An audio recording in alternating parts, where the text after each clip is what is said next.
Warahmatullahi wabarakatuh. Nama saya Dede Supriyatna, mahasiswa Unisma dari Fakultas Ilmu Sosial dan Politik, jurusan Ilmu Pemerintahan, ingin menjelaskan tentang kebijakan komunikasi pemerintahan. Kebijakan komunikasi memiliki pengertian yang beragam. Salah satunya menurut UNESCO yang dikutip Ogbuaja 1980 yang menyampaikan bahwa kebijakan komunikasi sebagai kesimpulan prinsip-prinsip dan norma-norma yang sengaja diciptakan untuk mengatur perilaku dan sistem komunikasi. Kebijakan komunikasi memiliki 3 bagian yang penting. Yang pertama konteks, kedua domain, dan 3 paradigma. Konteks berarti keterkaitan kebijakan komunikasi dengan suatu yang melingkupi dirinya seperti politik, ekonomi, dan politik komunikasi. Domain kebijakan komunikasi berarti muatan nilai yang dikandung dalam sebuah kebijakan komunikasi seperti globalisasi, ekonomi global, dan lain-lain. Sedangkan paradigma lebih kepada kerangka cita-cita yang menjadikan tujuan kebijakan komunikasi tersebut. Tujuan kebijakan komunikasi memiliki tujuan tertentu. Sebuah regulasi atau kebijakan apapun tentu memiliki sebuah tujuan. Seperti yang sudah disebutkan sebelumnya, setiap kebijakan komunikasi dilahirkan untuk memperlancar jalannya sistem komunikasi. 2. Berisi tindakan pejabat pemerintahan. Kebijakan komunikasi dilahirkan oleh perangkat pemerintahan.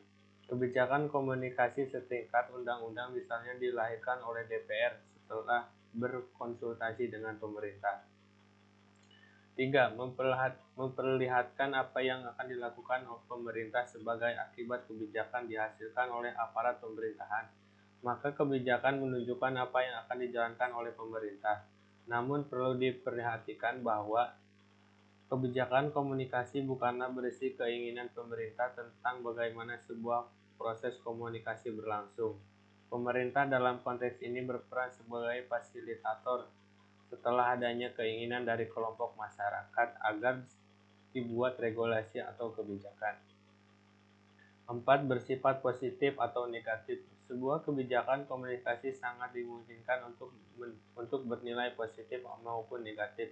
Sebuah kebijakan komunikasi dinilai baik jika ia mampu menjawab persoalan yang muncul, bahkan jika kebijakan tersebut mampu mengantisipasi perubahan yang terjadi di ke depan sekaligus mudah untuk mengimplementasikan.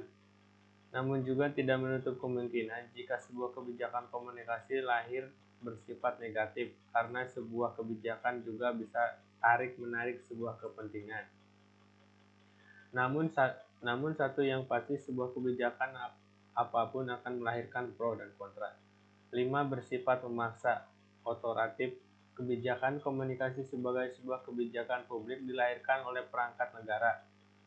Satu hal yang menjadi ciri negara adalah kekuasaan yang bersifat memaksa yang dimilikinya. Artinya setiap keputusan yang dihasilkan oleh negara wajib dijalankan.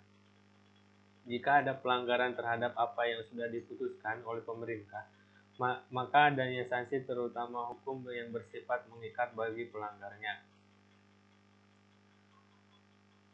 Kebijakan komunikasi setidaknya memiliki 2 tujuan. Yang pertama, secara sosiologis, menempatkan proses komunikasi sebagai bagian dari dinamika sosial yang merugikan masyarakat. Hal ini didasarkan bahwa setiap masyarakat dimanapun mereka berada memiliki sebuah bentuk atau proses komunikasi. Proses komunikasi ini tentu saja memiliki dinamika yang terus berkembang secara naik maupun turun. Tentu saja dinamika ini perlu dijaga agar bergerak ke arah yang positif. Kebijakan di sini memainkan peranan yang penting. Kebijakan komunikasi harus bisa menjamin dinamika sosial masyarakat berjalan secara positif dan bisa memainkan ketimpangan, misalnya adanya dominasi dari pihak atas pihak lain. Maka penyusun sebuah kebijakan diperlukan keterlibatan pihak masyarakat. Kedua, komunikasi merupakan suatu keniscayaan dalam masyarakat.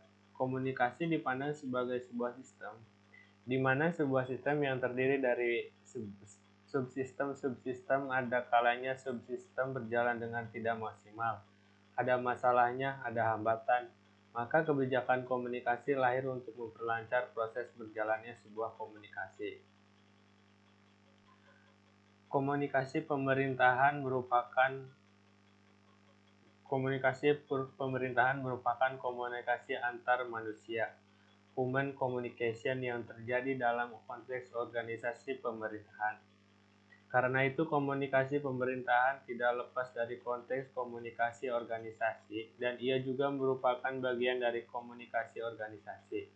Arus penyampaian dan penerimaan pesan dilakukan melalui jaringan yang sifat hubungannya saling tergantung satu sama lain berdasarkan aturan-aturan formal.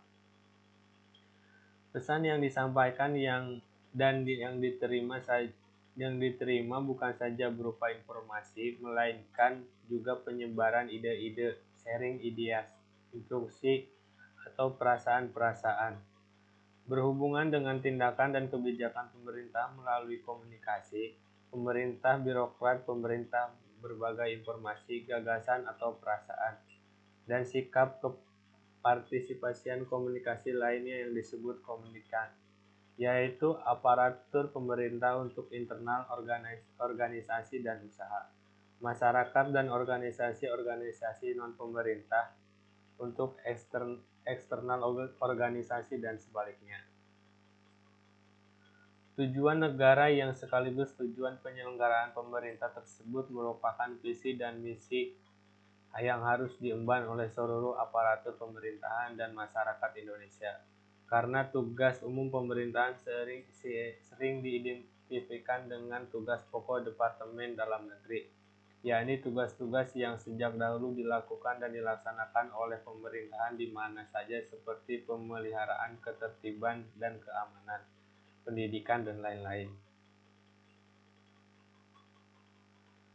Aparatur pemerintahan dengan masyarakatnya, sehingga fungsi komunikasi pemerintahan dapat disimpulkan sebagai upaya mewujudkan kesamaan makna antara pemerintahan dan masyarakat dalam rangka mencapai tujuan yang diamankan oleh Undang-Undang 1945. Permasalahan empirik di lapangan adalah bagaimana bentuk kerjasama antara pemerintah dan masyarakat yang lebih dikenal dengan hubungan kemitraan, yakni suatu bentuk kerjasama yang mengandung unsur kesejahteraan antar pengatur dan yang diatur. Komunikasi dilakukan dalam suatu organisasi atau lembaga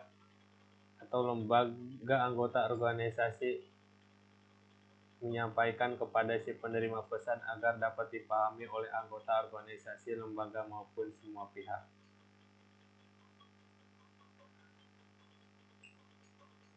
Tiap struktur organisasi birokrat seperti organisasi pemerintahan menunjukkan hubungan kekuasaan dan hubungan jabatan. Seorang pejabat puncak mewakili sejumlah pejabat lain dan atau sejumlah pegawai. Hubungan antara atasan dan bawahan adalah hubungan vertikal yang menunjukkan saluran otoritas ke bawah dan akuntabilitas ke atas dan koordinasi. Sedangkan hubungan antara pejabat sesama tingkat adalah hubungan horizontal yang menunjukkan kerjasama. Tujuan komunikasi ialah menyampaikan informasi sehingga ada kesesuaian paham di antara kedua belah pihak. Sebaliknya, tujuan komunikasi dalam organisasi pemerintahan tidak sekedar menyampaikan informasi atau tugas. Pihak pertama atau administrator pemerintahan berkeinginan agar tugas itu dikerjakan sampai selesai menurut norma dan standar yang berlaku. Komunikasi tidak berhasil apabila informasi yang dikomunikasikan oleh pihak pertama tidak dapat ditangkap dan dipahami oleh pihak kedua, atau yang diperoleh oleh pihak kedua tidak sesuai dengan paham apa yang disampaikan kepadanya. Dalam hubungan kerja biasanya informasi komunikasi untuk digunakan atau diterapkan dalam bidang kerja pihak kedua. Komunikasi dikaitkan berhasil apabila hasil kerja pihak kedua itu mencerminkan penerapan informasi berhasil.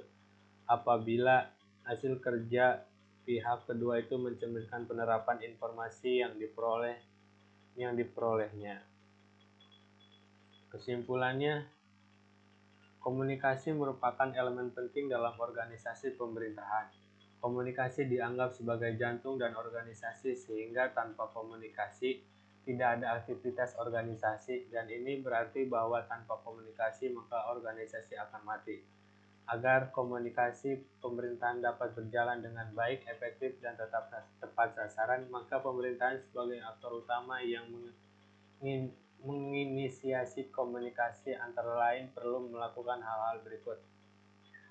Yang pertama, memilih secara tepat antara lain bahasa yang digunakan sesuai dengan komunikan, saluran dan media yang digunakan dengan pertimbangan outcome dan impact yang diharapkan. Yang kedua, berusaha menyingkirkan dan meminimasi rintangan-rintangan komunikasi pemerintahan. Ketiga, menguasai pengetahuan tentang praktek-praktek berkomunikasi efektif yang dapat membantu administrator pemerintahan mengelola lebih efektif, seperti pengetahuan tentang audiens, knowledge about the audience, pengetahuan tentang pesan, pengetahuan tentang medium. 4. Mengubah pendekatan pemerintahan terhadap informasi publik dari traditional press relative policy based on interpersonal.